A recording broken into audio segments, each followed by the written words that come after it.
my story. So I decided to write my tale to offer you a ray of hope and to show you that everything works out in the end. My ex-wife is 50 years old and I am 55. We've been married for 23 years and together for 25. So, a little background. I am a country lad from Alberta, Canada, born and reared on my parents' dairy farm. I relocated to Ontario to get a bachelor's degree in electrical engineering. After graduation, I returned to Alberta and began working in the oil sector, mostly in the automation of large oil processing facilities and oil and gas drilling. I made a lot of money and purchased a home in the city. My ex-wife was introduced to me by a colleague.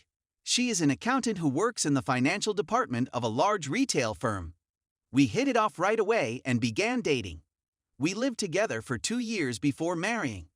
During our stay in Alberta, we had 2 sons who were 19 months apart. Around the 5th year of our marriage, she received a promotion that required her to relocate to the corporate headquarters in Ontario. As a result, I resigned from my work and we relocated to Ontario.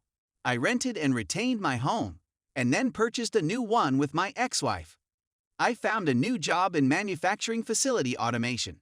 She swiftly progressed through the ranks of the firm for which she works, and she is now a high-level manager. We both earn very good money and live a very affluent lifestyle, with frequent family trips, new automobiles on a regular basis, and a home loan that was paid off quickly, so we are practically debt-free. We had a highly social life there, and we knew a lot of people from our university days and her upbringing. Everything went wrong in 2016, when I was laid off from my work, was diagnosed with type 1 diabetes, and returned home early one day after doing some errands to discover that my wife was having an affair with my closest friend college roommate. I managed to catch them in the act. He was a buddy of ours, tall and attractive. Divorced for infidelity, you know the sort. She pleaded and uttered the typical things that everyone says. That she loves me, that it was a mistake, that we can work through it, that our marriage is the most important thing to her, and so on. I didn't want to reconcile because I couldn't see myself as a jail guard following her around and hunting for ghosts in my relationship. I know what I'm worth, so I booted her out of the home and filed for divorce. I called the kids who were at university at the time and informed them what their mother had done, which caused a lot of pressure in their relationship, which she thought was needless and petty on my side. I phoned my so-called pals to inform them what had transpired, and most of them were unaware. One even told me that this affair had been going on for 3 years. I was clueless, maybe because I was naive and absolutely trusted my then wife. After learning this, I avoided any touch with my ex, instead channeling all communications via my lawyer. I removed them all from my life and never talked to them again. During that period, I became sad, had anger difficulties, did not sleep, and did not eat. It was the most agonizing ache I'd ever experienced in my life. That is something I never want to go through again. I still have nightmares about it now and again. I recognized one day that I couldn't keep feeling sorry for myself and began searching for ways to keep my thoughts busy. Started running and exercising, took up cooking as a passion and began learning to play the guitar. Anything to block my mind from recalling everything that had happened to me. Playing guitar was one of the things that helped me a lot, but it is difficult to perfect, requires a lot of practice, and took up a lot of time throughout the day that I would otherwise spend wallowing. Jan Arden's The Sound of was one of the first songs I learnt. It's a song about healing, and I wholeheartedly suggest it. Another thing that helped was getting a puppy dog, preferably a Rottweiler, the breed we used to have on the farm. Because my ex despises animals, we did not have one.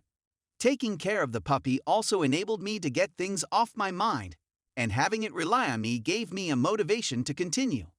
We sold the home and shared the equity, as well as the money in the savings account during the divorce. RSPs, retirement savings plans, did not need to be split since we both had the same amount saved, and following the divorce, I returned to Alberta because I had a home here and established my consultancy company, which is doing extremely well, especially in this recession. I sold my home and purchased one in Canmore at the foot of the Rockies with a backyard in the woods. I'm not very good at social media, and I've never been interested in it. I don't even have a Facebook page, so not following my ex-wife was simple, and I didn't want to know what she was up to.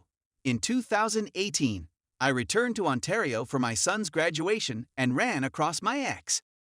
She asked if we could have a cup of coffee and catch up while I was there. I just assured her that I would be in better company in hell, and then went on to ignore her for the duration of the ceremony. My 2 sons relocated to Alberta and now reside 40 minutes away from me. This had to come as a surprise to my ex, since Ontario is 4 hours away by air and 36 hours away by automobile, making it impossible for her to come and see the kids. Not everything is as wonderful as it sounds. I haven't been able to re-enter a relationship.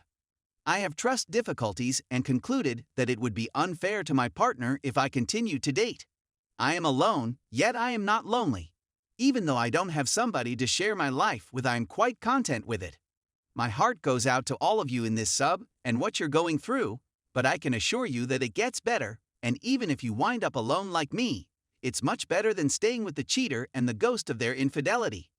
Story 2. Never understand how my ex-GF can treat cheating as a normal thing. So my D-Day was around 7 months ago. I, male 35, met my ex-GF, female 27, in 2014, and we married in 2015. In late 2019, she abruptly canceled her Instagram account without informing me, and I only discovered out when I attempted to send a post to her and couldn't locate her account.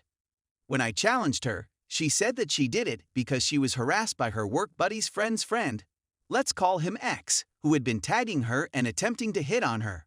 I'd known about this X for a few months, when we went to a social gathering at one of X's business events, prior to COVID. I informed X that I would be speaking to X to urge him to back off, but X stopped me, stating that it wasn't worth it and X didn't want to cause a commotion among her work pals, so I agreed to back down. Then COVID happened, and X told me in March that she'd been laid off and needed to move back to her hometown due to a lack of funds. And I couldn't help her at the time because I was in the middle of renovating my house. I paid her rent and bills when she first moved to my city and couldn't find work. X refused to move in with me since I lived in the suburbs and she had previously lived in the city center. We lived 50 minutes apart. So we were separated for a few months until May, when I completed remodeling and had enough money to assist her pay her rent. I found her to be distant and frigid when we were apart.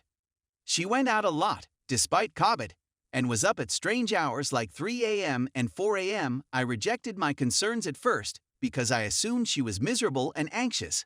But these actions persisted even when she returned to our town. I was hanging around at her apartment one day while she was having a bath and her phone got flooded with conversations, so I opened her chat to check who was talking her, and I discovered a bombardment of nudes from X being sent to her, with a text reading, "I can't wait to see you tomorrow." My body became numb, and my thoughts blanked out. I was enraged, so I went back through her past conversations with X and discovered that they had been trading nudes since 2019.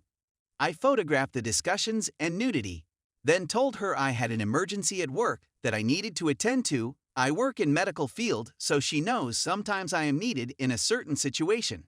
I wept like a baby when I arrived home. Part of me wants to fight for her, and part of me simply wants to be wounded, really hurt. Because my prior relationship ended with me being cheated on.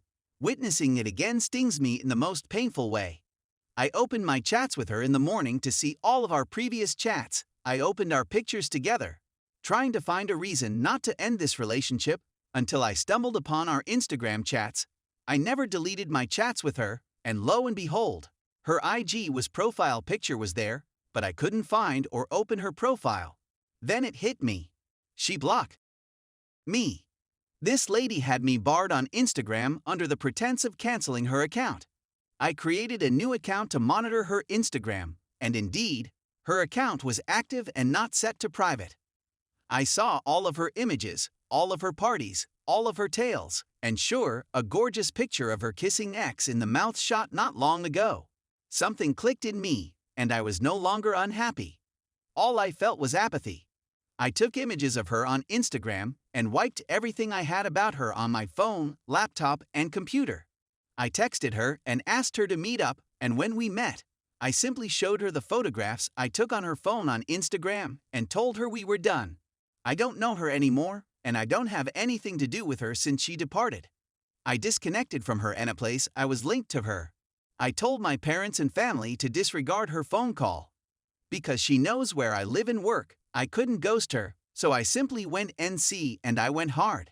Mutual friends were attempting to get me to forgive her, but I informed them that if they continued to contact me about her, I would block them as well, so they backed off. The reason I'm ranting here is because on Valentine's Day last year, I received a text from her. I moved from Android to Apple, and I only banned her on my old phone, not on my new phone yet, in which she, with all her arrogance, pleaded for my assistance in paying her rent. No, I'm not sorry, and I'm not going to attempt to explain anything. I didn't bother responding and immediately blocked her again. I was just wondering how the heck I fell in love with someone who had no regret or shame after cheating on me. If you're still here, I'd want to thank you for taking the time to read my rant.